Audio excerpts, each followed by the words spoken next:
حضرت عمر رضی اللہ تعالیٰ عنہ جب ایمان لائے تو آپ نے ایک ایک کافر کے گھر کے دروازے پہ کھڑے ہو کے کہا کہ تم کمزوروں کو مارتے تھے، میں تمہیں بتانے آیا ہوں میں محمد عربی کا نوکر بن گیا۔ بلکہ آپ نے اعلان کیا جس نے اپنی بیوی کو بیوہ اور بچوں کو یتیم کروانا ہو اور اپنے ماں باپ کی کمر کو جھکانا ہو وہ عمر کے مقابلے میں آئے۔ اللہ اکبر۔ زنیرہ نامی ایک خاتون تھی، بہت کمزور۔ راوی کہتا ہے کہ اس کی ہڈیوں میں گودا نہیں تھا، عشق رسول تھا، اور اس کا ظالم آقا اس کو مارتا ہے، اور جب مار مار کے تھک جاتا ہے ادھر سے عمر آ رہے ہیں، یہ اسلام لانے کی پہلے کی کہانی ہے، ادھر سے عمر آ رہے ہیں تو اس نے کہا عمر تم جوان آدمی ہو تو یہ چھوڑتی نہیں ہے اپنے نبی کا نام، ذرا تم آؤ۔ عمر کوڑا پکڑ لیتے اسے مارتے مارتے مارتے تھک جاتے ہیں تو پانی پینے لگتے ہیں، تو کہتے ہیں مجھے تیرے پہ ترس نہیں آیا لیکن میں ذرا پانی پینے لگا ہوں، اور پھر گلے کے اندر ڈال کر کے کوڑا اور اس کی رسی کو پل دیتے ہیں اور اس کی آنکھیں باہر نکل آتی ہیں اور کہتے ہیں بلا اپنے نبی کو جو تیری آنکھوں کی بینائی واپس کرے۔ اللہ اکبر۔ تو اس نے آسمان کی طرف منہ کر کے کہا مالک میں کبھی بھی آنکھوں کی بینائی نہ مانگتی لیکن اب تیرے نبی کی عزت کا سوال ہے۔ آنکھوں کی بینائی واپس ہو جاتی ہے۔ زنیرہ کو بڑا مارا، آج عمر گلیوں میں آنکھوں میں آنسو ہیں اور عجیب دل بے تاب ہے، اور کہتے ہیں آؤ بھئی میں حضور کا غلام بن گیا ہوں، تمہیں بتانے آیا ہوں۔ زنیرہ نے موڑ کاٹا تو آگے عمر یہ آواز دے رہے تھے۔ زنیرہ ایک کونے پہ کھڑے ہو کے رو کے کہتی ہے عمر تم تو بڑے اس دن جوش و غضب میں تھے اور تم مارتے ہوئے تھکتے نہیں تھے۔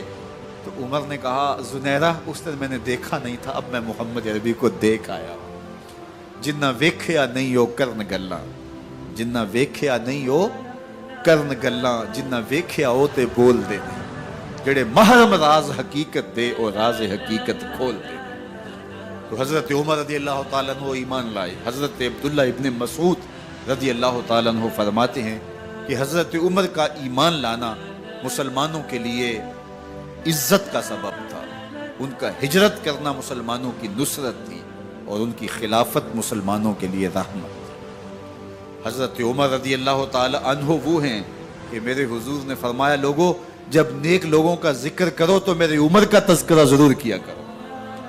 میرا عمر وہ ہے کہ جب وہ ایک سمت سے آ رہا ہو، ایک گلی اور بازار سے آ رہا ہو تو شیطان بھی آ رہا ہو عمر کو دیکھ کے راستہ تبدیل کر لیتا ہے۔ حضرت عمر رضی اللہ تعالی عنہ کی طبیعت کے اندر جو جاہ و جلال تھا، طبیعت کے اندر جو سختی تھی، وہ اسلام کے اندر آ کر بھی قائم رہی، اور آپ نے وہی سختی، وہی جاہ و جلال جو پہلے مسلمانوں کے خلاف تھا اب کفار کے خلاف، منافقین کے خلاف حضرت عمر کی طبیعت کے اندر وہ جوش و خروش بدستور موجود ہے۔ لیکن جس دن آپ خلیفہ بنے تو اس دن آپ نے ممبر پہ چڑھ کے جو خطبہ دیا اس میں کہا لوگوں میں سخت اس لیے تھا کہ رسول اللہ نرم تھے، پھر میں سخت اس لیے تھا کہ حضرت ابوبکر صدیق نرم تھے، اب میں تخت خلافت پہ بیٹھا ہوں، اب میری سختی جو ہے وہ نرمی میں تبدیل ہو گئی، صرف فاسقوں، فاجروں اور باغیوں کے لیے میں سخت ہوں، باقی تمہارے لیے نرم ہوں۔ سب سے کم جو تنخواہ بیت المال سے اگر کسی وجود نے لی ہے تو وہ حضرت عمر رضی اللہ تعالیٰ نے صرف 2 جوڑے لیتے تھے سال میں، اور راوی کہتا ہے کہ میں نے دیکھا ہے کہ اس میں بھی 17 پیوند لگے ہوتے تھے۔ حضرت عمر رضی اللہ تعالیٰ عنہ کا طرز زندگی، آپ کا انداز معاشرت اور آپ کا انداز خلافت، ہر لمحہ آپ کی زندگی کا اٹھا کے دیکھیے کتنی مرتبہ قرآن حضرت عمر کی رائے کے مطابق نازل ہے۔ اللہ تعالیٰ جل شانہ نے ان کو صاحب الہام بنایا تھا۔ ہر امت میں کوئی صاحب الہام ہوتا ہے، حضور کی امت کا صاحب الہام حضرت عمر رضی اللہ تعالیٰ، اور آقا کریم نے انہیں اپنا وزیر قرار دیا۔ فرمایا میرے 2 وزیر آسمانوں میں ہیں، 2 وزیر زمینوں میں ہیں، آسمانوں کے وزیر جبرائیل اور میکائیل ہیں اور زمین کے وزیر ابو بکر اور عمر رضی اللہ تعالی عنہما۔ ایک دن حضرت عمر بیٹھ کے رو رہے تھے تو کسی نے کہا حضرت رو کیوں رہے ہیں؟ فرمایا کہ میں اس لیے رو رہا ہوں کہ فلاں پل سے بکریاں گزری ہیں، تو پل کے اندر شکستگی تھی، ٹوٹا ہوا تھا پل درمیان میں، اس میں ایک بکری کی ٹانگ ٹوٹ گئی ہے۔ تو میں ڈرتا ہوں کہ میرا رب یہ نہ پوچھے کہ عمر تو نے پل صحیح تعمیر نہیں کروائے تھے کہ ایک بکری کی ٹانگ کیوں ٹوٹی ہے۔ یہ ہیں حضرت عمر رضی اللہ تعالی عنہ۔ اللہ اکبر۔ تو اللہ تعالیٰ جل شانہ نے حضرت سیدنا عمر بن خطاب رضی اللہ تعالیٰ عنہ سے جو کام لیا، مختصر دور خلافت کے اندر 10 سال 6 ماہ 4 دن آپ نے خلافت فرمائی ہے، لیکن کہاں سے چلے اور یہاں مکران تک، بلوچستان کا حصہ ہے، یہاں تک آپ کے سلطنت کی حدود وسیع ہوئی، ادھر آرمینیا تک جا پہنچے، حمص فتح کیا، قادسیہ، یرموک۔ آپ ذرا دیکھیے کہ کہاں تک آپ کی فوجوں کے گھوڑے دوڑتے رہے، اور اللہ تعالیٰ جل شانہ نے ان کو جو توانائی، عدل و انصاف کی قوت عطا فرمائی۔ اللہ اکبر۔ جب زمین پہ عدل کیا ہو تو زمین بھی حکم مانتی ہے، اور حضرت عمر وہ تھے جن کا حکم ہوائیں بھی مانتی تھی، زمین بھی مانتی تھی، جن کا حکم جو ہے وہ آگ بھی تسلیم کرتی تھی اور دریا بھی ان کا حکم مانا کرتے تھے۔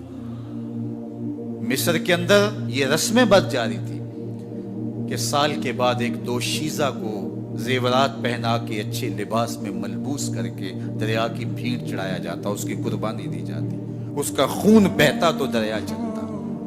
جب مسلمانوں نے مصر فتح کیا تو گورنر نے لکھا کہ اسلام تو اس طرح کی رسوم کی اجازت نہیں دیتا، لیکن خشک سالی ہے، لوگوں کی فصلیں ویران پڑی ہے، تو حضرت کیا کیا جائے؟ تو حضرت عمر رضی اللہ تعالیٰ عنہ کاغذ کے ٹکڑے پہ لکھتے ہیں، بسم اللہ الرحمن الرحیم، مصر کے نیل کی جانب عمر کا خط لکھتے ہیں، اے نیل اگر تو اللہ کے حکم سے چلا کرتا ہے تو چل، ورنہ ہمیں تیرے چلنے کی کوئی حاجت نہیں ہے۔ اور قاصد کو کہا یہ خط لے جاؤ اور جا کے دریائے نیل میں پھینک دو۔ قاصد جا کے خط دریائے نیل میں پھینک دیتا ہے، پانی آتا ہے، ایسا دریائے نیل چلا، 14 صدیاں ہوئی ہیں آج تک کبھی بند ہی نہیں ہوا۔ دریا حکم مانتے، آگ نکلتی ہے۔ لوگ حضرت عمر رضی اللہ تعالی عنہ کے پاس آئے، حضرت لاوا پھوٹا ہے، آگ نکل رہی ہے اور مدینے کی طرف بڑھ رہی ہے، اب کیا کیا جائے؟ فائر بریگیڈ تو زمانے میں تھی نہیں۔ عمر نے اپنی قمیض اتاری، جس قمیض پہ 17 پیوند لگے ہوئے تھے چمڑے کے، کہا یہ قمیض لے جاؤ، جدھر آگ بڑھ رہی ہے آگے ڈھالنا، آگ پیچھے بھاگ جائے گی۔ زلزلہ آتا ہے تو زمین پہ دھرا مارتے ہیں، زمین رک جا، کیا عمر نے تیری چھاتی پہ عدل نہیں کیا ہے؟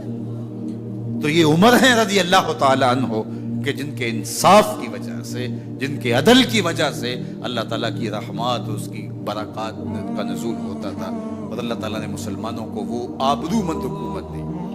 کائنات کی تاریخ کے اندر ایسی حکومت آپ نے نہیں دیکھی ہوگی جو حضرت عمر نے حکومت کی ہے۔ اللہ اکبر۔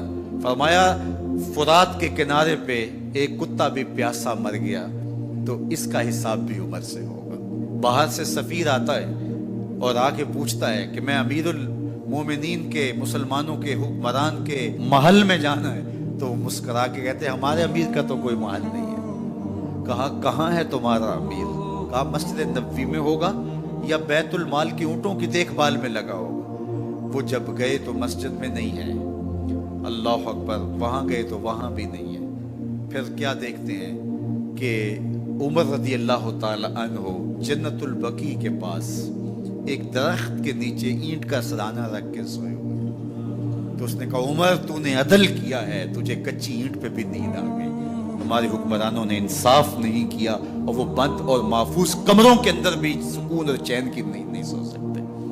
حضرت سیدنا عمر رضی اللہ تعالیٰ عنہ نے اس طرح ان امور سلطنت نبھائے۔ آپ دن کو لوگوں کی دیکھ بھالی کرتے، لوگوں کی ضروریات سنتے سمجھتے، اور جب رات پڑتی لوگ سو جاتے، عمر مدینے کی گلیوں میں پہرا دیتے۔ کائنات نے کوئی ایسا بھی حکمران دیکھا ہوگا؟